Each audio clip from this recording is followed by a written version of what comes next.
রাগ বা ক্ষোভ এটা অন্যের চেয়ে আপনার ক্ষতিই বেশি করে, সম্পর্কে তৈরি করে স্থায়ী ক্ষত, সুযোগ নষ্ট হয়, জীবনে আসে রোগ, শোক, হতাশা, ব্যর্থতা।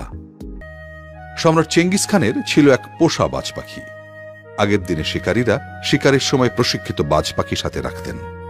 শিকারীর চোখের ইশারা পেলেই বাজ পাখি উড়ে যেত আকাশে, খরগোশ বা হরিণ দেখতে পেলে নেমে আসত, আর তাকে দেখে শিকারীও তীর ধনুক নিশানা করতেন। তো এই বাজ পাখিটি ছিল চেঙ্গিস খানের খুব প্রিয়। শিকারে গেলেই তিনি তাকে সাথে রাখতেন। একবার জঙ্গলে শিকারে গিয়ে কোনো কারণে চেঙ্গিস খান দলছুট হয়ে পড়েছিলেন। নিজের ঘোড়া আর বাজ পাখি এই দুটি ছাড়া আর কেউই ছিল না তার সাথে। পথে যদিও চেনা ছিল, কিন্তু দুর্গম পথে আসতে তার বেশ সময় লাগছিল। এমন সময় প্রচণ্ড তৃষ্ণা পেল তার। এদিকে দাবদাহে সব ঝিরি নালা শুকিয়ে গেছে। উঁচু এক ঝর্ণা থেকে কোনো রকমে চুইয়ে পড়ছে অল্প অল্প পানি। নিজের পাত্রটা বের করে সম্রাট তাই ধরতে লাগলেন। বেশ অনেকক্ষণ পর যখন তা পান করার মতো যথেষ্ট হলো, মুখ লাগাতে যাবেন, এমন সময় বাজ পাখিটা ওপর থেকে ছোঁ মেরে এসে ফেলে দিল পাত্র। সম্রাট ভাবলেন পাখিটা বুঝতে পারেনি, ওড়ার গতিকে নিয়ন্ত্রণ করতে পারেনি বলেই এমনটা হলো। দ্বিতীয়বার পাত্র ভরলেন। দ্বিতীয়বারও একই ব্যাপার, বাজ পাখি ঝাঁপটা দিয়ে ফেলে দিল পাত্র। তৃতীয়বারও যখন একই ব্যাপার ঘটল, সম্রাট তখন খুবই ক্রুদ্ধ হলেন। এরপর তিনি তরবারি বের করেই রাখলেন যে এবার যদি বাজ পাখি আসে তাহলে এক কোপে তার কল্লা কেটে ফেলবেন। হলোও তাই। এবারও যখন বাজ পাখিটা নেমে এসেছে পাত্রটা ফেলে দেবার জন্য, চেঙ্গিস খান ঝটকায় তরবারি চালিয়ে পাখির ধড় থেকে মাথা আলাদা করে ফেললেন এক নিমিষে। এরপর সম্রাটের রোখ চেপে গেল, যে করেই হোক এই পানি তিনি খাবেনি। ঘোড়া নিয়ে খাড়া উঠতে শুরু করলেন পাহাড়ের মাথায়, যেখান থেকে ঝর্ণাটা বইছে।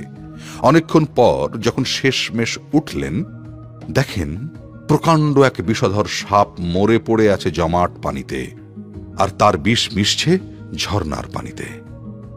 এই বিষাক্ত পানি খেয়ে যাতে সম্রাট মারা না যান, সেজন্যই বাজ পাখি বারবার পানি ফেলে দিচ্ছিল। অনুশোচনায় জর্জরিত সম্রাট নিজেকে বলতে লাগলেন, আজ শিখলাম রাগের মাথায় কখনো কোনো সিদ্ধান্ত নিতে নেই। একটা ব্যাপার হয়তো আপনি খেয়াল করেছেন যে রাগের মুহূর্তে এমন অনেক কিছুই আপনি বলেন যার কথা পরে আর মনে থাকে না। কেন জানেন? কারণ মস্তিষ্কের গুরুত্বপূর্ণ অংশ হিপোক্যাম্পাস এ সময় ধীর হয়ে যায়, আর হিপোক্যাম্পাসের অন্যতম কাজ হল স্মৃতি ধরে রাখা ও নতুন স্মৃতি তৈরি করা। ফলে সবসময় যারা রেগে থাকেন দেখবেন তাদের স্মৃতিশক্তিও কম। প্রকাশিত রাগের পাশাপাশি অপ্রকাশিত রাগ মানে ক্ষোভ, ঘৃণার ক্ষতিও কম নয়। বলা হয় ক্ষোভ হচ্ছে এমন একটি বিষ যা আপনি নিজে পান করেন আর আশা করছেন মারা যাবে আপনার প্রতিপক্ষ। একবার এক বিষধর সাপ চলার পথে হঠাৎ একটি তরবারির ধারালো অংশের সাথে তার শরীর লেগে যায়। ব্যথা বোধে কুঁকড়ে ওঠে সে। ক্ষেপে গিয়ে তরবারিকে আঘাত করতে গেল, আবারও ব্যথা পেল, খানিকটা কেটেও গেল।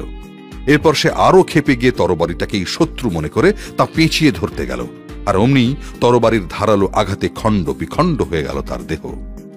অর্থাৎ রাগ বা ক্ষোভ এটা অন্যের চেয়ে আপনার ক্ষতিই বেশি করে, সম্পর্কে তৈরি করে স্থায়ী ক্ষত, সুযোগ নষ্ট হয়, জীবনে আসে রোগ, শোক, হতাশা, ব্যর্থতা, আর জীবন যুদ্ধের প্রতিটি ক্ষেত্রেই হেরে যেতে থাকেন আপনি।